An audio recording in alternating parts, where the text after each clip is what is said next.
Lakini leo nataka niseme ukweli. Watanzania tuwe wa kweli. Acheni kuwa mnamunyamunya maneno. Mmoja kaniambia, rais sasa atafanya kazi na makamu wangapi? Sijui nani wangapi. Hata angefanya makamu 10. Madamu wanakuwa hawana ukweli wa dhati kutoka ndani ya nafsi, ni haki yake rais. Na rais kama rais ni taasisi. Wako watu wanaomtengenezea kila jambo rais. Rais haweki mtu anayemtaka yeye, analetewa na watu wenye akili na maarifa. Sasa labda nieleze historia ndogo ya Emmanuel John Nchimbi. Watu wanisikilize kwa makini sana wanielewe. Nchimbi ni comrade wa siasa, ni mkongwe katika CCM, hakuna anayekataa hilo. Amekuwa mwenyekiti wa vijana taifa kwa miaka 10 kama sikosei, wakati wa Mzee Mkapa mpaka anamaliza. Nchimbi amekuwa mbunge wa jimbo la Songea. Nchimbi amekuwa waziri wa mambo ya ndani kama sikosei ni hivyo wakati wa Kikwete. Nchimbi amekuwa balozi. Nchimbi amekuwa katibu mkuu wa Chama cha Mapinduzi cha CCM, ni chama kikubwa sana, ni nafasi nyeti. Nchimbi amekuwa makamu wa rais, ndio nafasi yake ya mwisho, amesema anajiuzuru mambo yote ya kisiasa. Lakini nataka nieleze historia yake kidogo kwa uchache na watu warudi nyuma na tuwe wa kweli. Acheni kuanza kumdodosa rais kwamba hivi na hivi au kudodosa serikali. Mimi naamini rais hana chuki na Nchimbi wala hana chuki na mtu yoyote. Ila inawezekana kaka yangu Nchimbi alikuwa anapokea yawezekana maelekezo kutoka nje na serikali yake. Kwanza Nchimbi wakati wa Kikwete lazima tumkumbuke alifanya nini. Na mpaka kuteuliwa na Magufuli kwenda nchi aliacha amefanya nini nchini. Tuwe wa kweli wa Tanzania. Hawa ni viongozi. Nyinyi mnasema tuseme ukweli, sasa ukweli ndio huu. Wala mimi simtukani Nchimbi, ni comrade. Mimi simfikii Nchimbi hata robo yake ya mambo aliyofanya nchi. Amekuwa kiongozi mkubwa na mchango katika chama na serikali na kaisaidia Tanzania. Lakini tufike sehemu tuambie watu ukweli. Emmanuel Nchimbi wakati wa Mzee Jakaya aliteuliwa kuwa waziri kama sikoseo mambo ya ndani. Kulianzishwa operation nini ile Tokomeza. Nchimbi hakufanya vizuri. Inasemekana hakufanya vizuri, ndio ilikuwa sababu ya yeye kuvuliwa uwaziri na kujiuzuru uwaziri. Hiyo ni sifa ya kwanza ya. Huu ni ukweli. Nchimbi baada ya hapo tukaenda kwenye kinyang'anyiro bila kujua kwamba rais aliyemteua kuwa waziri ndio aliyempa heshima yeye kumjua. Na nataka watu waelewe hakuna mkubwa zaidi ya CCM ndani ya chama chochote. Hata wao Chadema lazima na wao wanasema chama ndio kikubwa, sio mtu. Hata huyo Heche Watanzania wamemjua kwa ajili ya Chadema. Akitoka Chadema Heche anazimika. Sasa kwa nini muone upande wenu na upande wao msiuone? Nchimbi amejulikana kwa sababu ya CCM, uwezo wake, umakini wake, na wao ndio waliomwandaa. Lakini kuna vitu fulani kakaangu Nchimbi anavikosea, amekosa uzalendo na ukweli na nidhamu katika viongozi wake. Mnakumbuka Nchimbi wakati Lowassa anasimama kugombea urais, Nchimbi alikuwa upande wa Lowassa. Na Lowassa alikwenda Chadema. Sasa Nchimbi alikwenda wapi? Hamjiulizi Nchimbi alikwenda wapi? Lowassa alimkataa Kikwete, alimsaliti mchana, akaukosa urais ndani ya CCM. Akatoka akaenda Chadema. Lowassa alikuwa anataka urais na aliukosa, na Mungu amemchukua bila kupata urais. System yote ilimkataa. Kikwete alimkataa. Lakini siku ya uchaguzi ya kupiga kura za maoni pale Dodoma, Nchimbi bila uoga, bila aibu, bila uzalendo alisimama kwenye lango la ukumbi wa mkutano, anaojua na waandishi wa habari, anasema uchaguzi haukuwa wa haki, ulikuwa na dhuluma, ufisadi, wizi, Lowassa amedhulumiwa. Bila kujua kwamba kwa nini CCM wamemweka chini Lowassa. Wamesimama wamemchagua Mzee John Pombe Magufuli. Hakuangalia hilo. Aliangalia maslahi yake yeye na Lowassa bila kuangalia maslahi ya nchi nzima. Kwa sababu chama cha CCM kipo nchi nzima kuanzia chini mpaka juu. Na chama ndio kilimkataa. System ya idara ya usalama wa taifa iko chini mpaka juu. System ilimkataa Lowassa. Huu ndio ukweli. Kikwete peke yake hawezi kumkataa mtu na akakubalika. Ina maana watu wenye akili, watu wa system walinusu, wakaona huyu mzee hawezi kuwa rais. Wakangoka wakampa nani Mzee Magufuli. Lakini Lowassa, Nchimbi alisema, akawakashifu mkutanoni, alikuwa yeye na Sofia Simba. Walisema ile ni dosari na kasoro. Haiwezekani mimi nimpinge bwana wangu.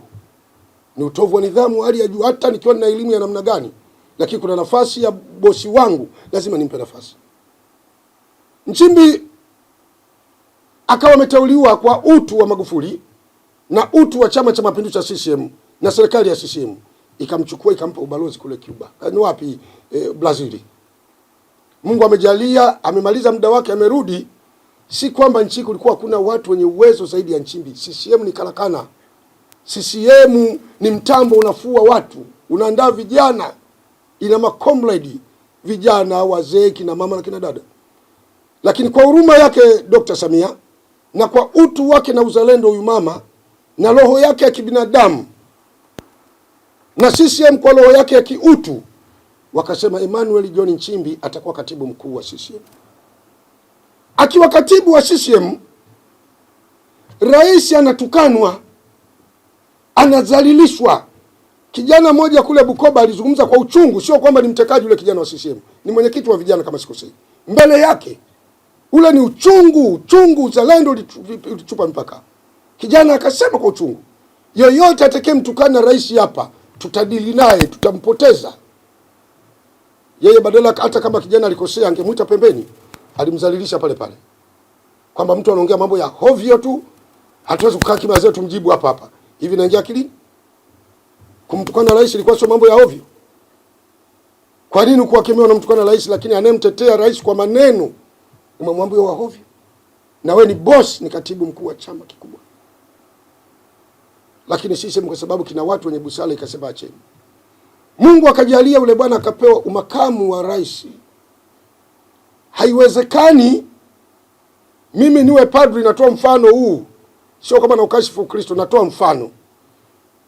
Padri yuko chini ya askofu.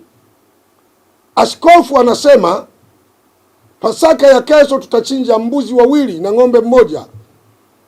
Anasimama padri anasema tuwezi kuchinja ng'ombe wawili, tutachinja kondoo mmoja tu atatosha. Sasa utasema kweli ni padri mwenye nidhamu? Sio padri mwenye nidhamu. Askofu anasimama anatoa sakramenti, padri anasema hapana, leo hakuna sakramenti. Mtaondoka hivi hivi, hakuna sakramenti. Huyo sio padri, hana nidhamu. Utumishi, uongozi ni nidhamu. Hata kama umemzidi bosi wako kwa elimu, kwa vidato, kwa vyovyote, akisha kuwa kiongozi wako ni kiongozi. Jakaya alimteua Profesa Maki Mwandosha kuwa waziri wake. Mwandosha ni profesa na waligombea wote urais. Kwa nini CCM walimwacha profesa wakampa Jakaya mwenye degree moja? Waliona Kikwete anafiti. Pamoja na profesa wake huyu kaka yangu Maki Mwandosha ni mbunge wangu kule alikuwa. Lakini wakaona hapana, kuna vitu amepwaya huyu, wacha achukue. Na alipopata urais Kikwete alimteua kwa waziri wake. Lakini Mwandosha alimheshimu sana Jakaya kama rais wake, bosi wake. Sasa swala la katiba tumeona. Swala la katiba, rais na chama cha CCM kilikubali katiba na kimekubali, wala hakina shida. Walisema swala la katiba tutalishughulikia. Katiba sio kama niamke nyumbani kwangu nachukua shati langu nafua limetakata na nyosha na vaa. Hapana. Katiba si jambo la mchezo, linahitaji utulivu, busara, hekima na umakini wa hali ya juu. Linapelekwa taratibu kwa umakini. Anasimama makamu wa rais Bwana Emmanuel John Nchimbi, anasema piganieni katiba. Tufie katiba, sisi tufie katiba. Badala wewe ni Mkristo uambiwe Wakristo wamfie Yesu Kristo. Wewe ni Muislamu wamfie Mwenyezi Mungu na Qur'ani yao. Wakristo wamfie Yesu Kristo.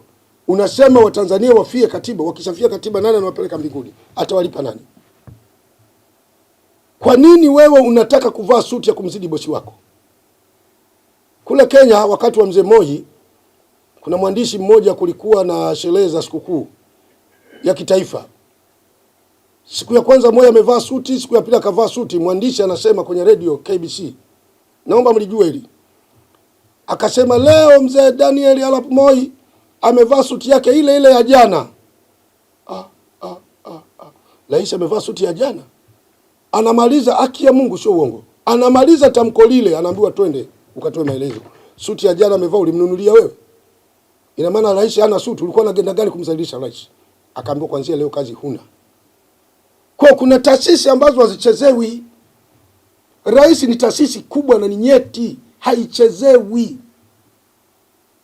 Hakuna aliyekuwa juu ya rais. Tunaposema rais ndio namba moja katika nchi, yeye ndio anateua rais, wakuu wa vyombo vya ulinzi na usalama nchi nzima, makamanda wote wanasaluti kwake.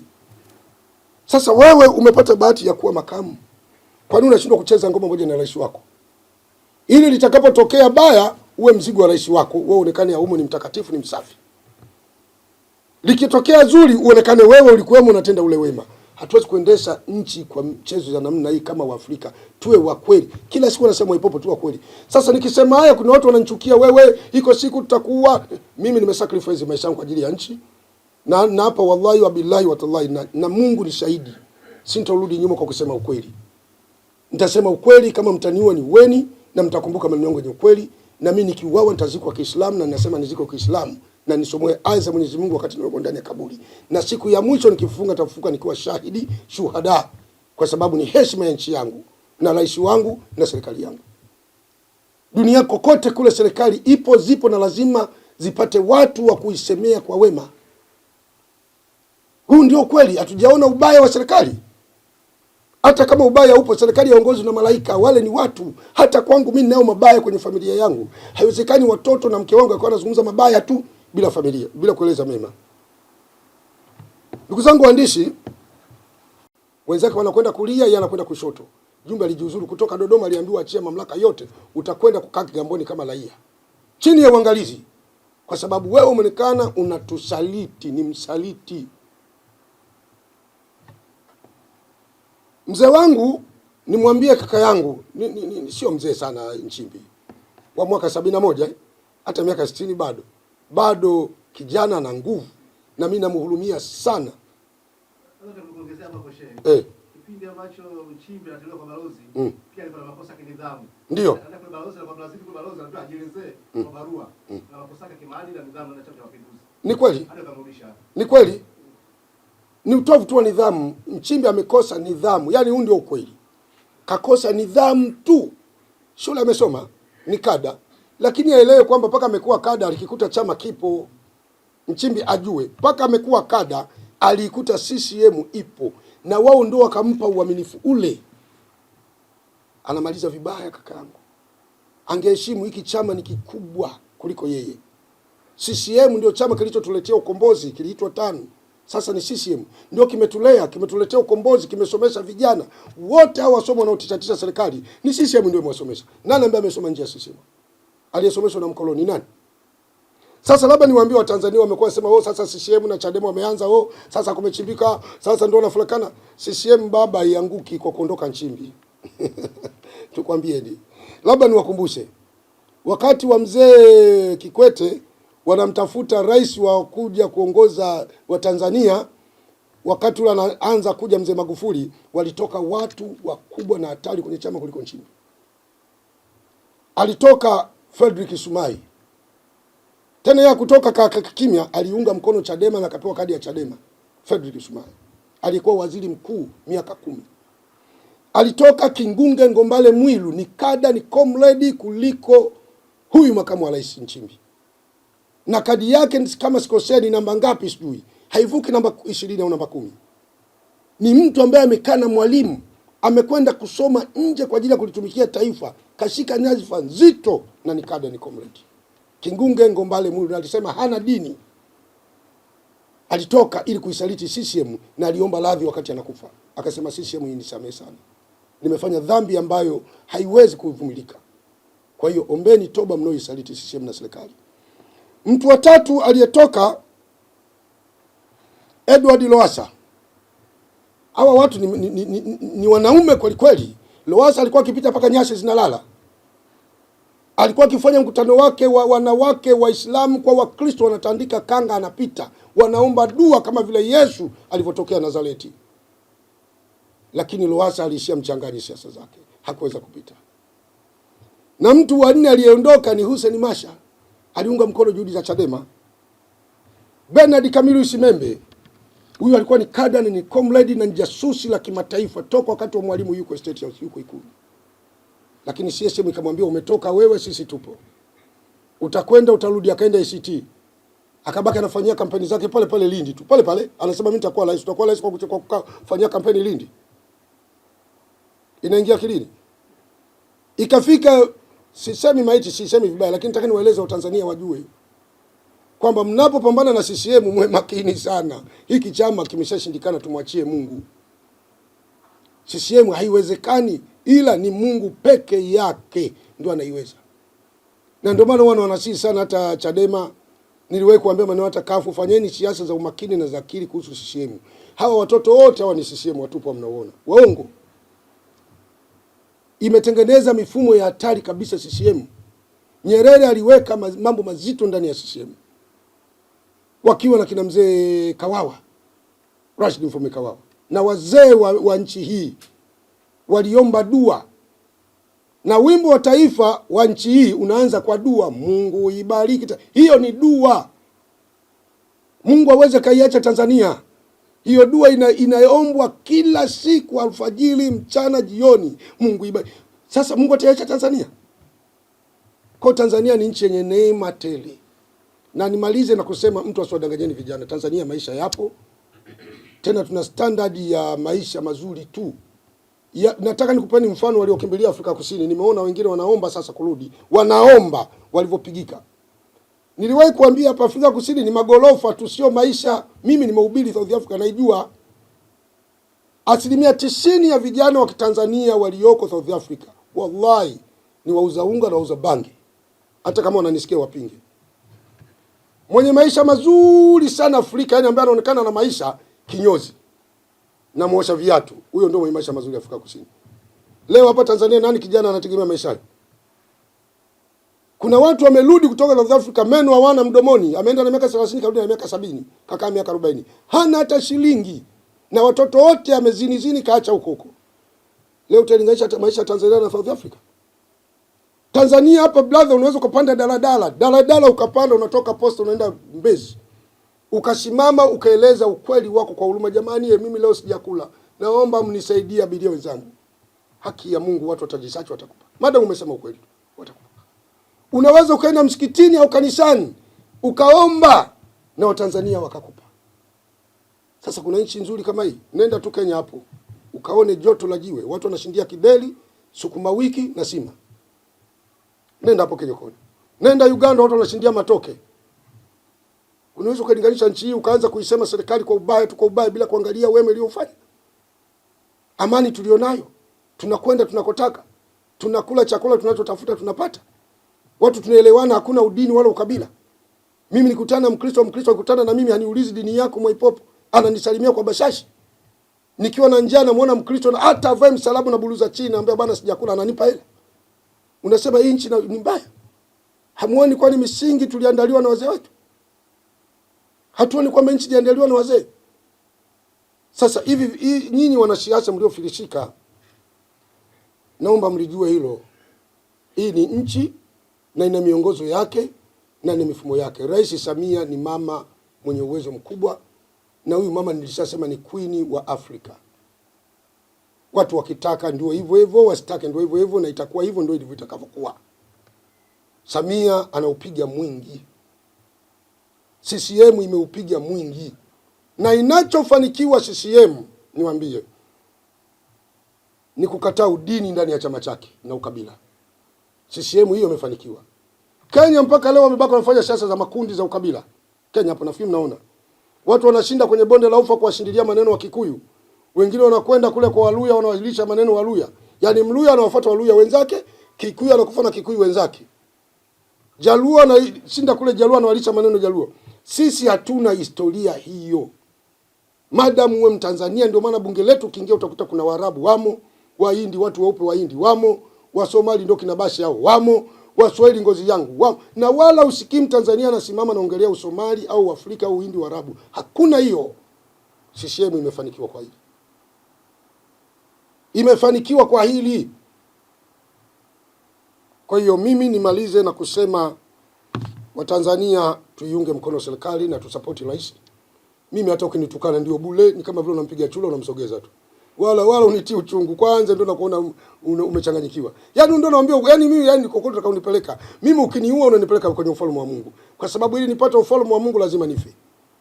Ukinifunga jela, ukanizulumu jela, nitafanya dialogue jela, nitawasilimisha askari magereza na wafungwa, na nitahubiri neno la Mungu magereza. Nitapata thawabu kama Paulo alivyokaa magereza.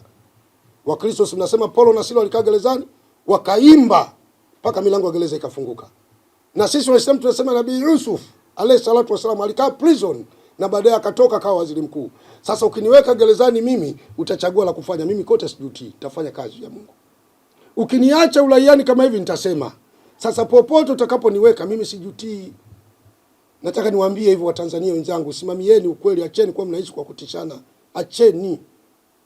Acheni kudanganya watu na kutisha watu. Acheni na roho mbaya tuzipunguze. Baadhi ya Watanzania wana roho mbaya sana kama shetani. Yaani yeye mbele, shetani nyuma. Anataka kila neema iwe kwake. Hataki kuona mtu mwingine kapata neema. Rais Samia Suluhu, tunakuelewa mama, tunakupenda, chapa kazi. Vyombo vya ulinzi na usalama tunavielewa, tunavipenda. Inspector General Mzee IGP, tuko nyuma yako. Mkuu wa majeshi tuko nyuma yako. Mkurugenzi wa usalama tuko nyuma yako. Itakavyokuwa ndio hivyo hivyo. Watanzania wala hawana shida yoyote na serikali. Wanakula milo mitatu, wanashiba, wanasaza. Na hata kama wanashindia mahindi na kahawa chungu, ndio hicho Mungu aliwakadiria. Iko siku watapata. Mungu si ndio anatoa riziki bwana, tuna imani hiyo. Kama kuna swali kwa waandishi. Naam.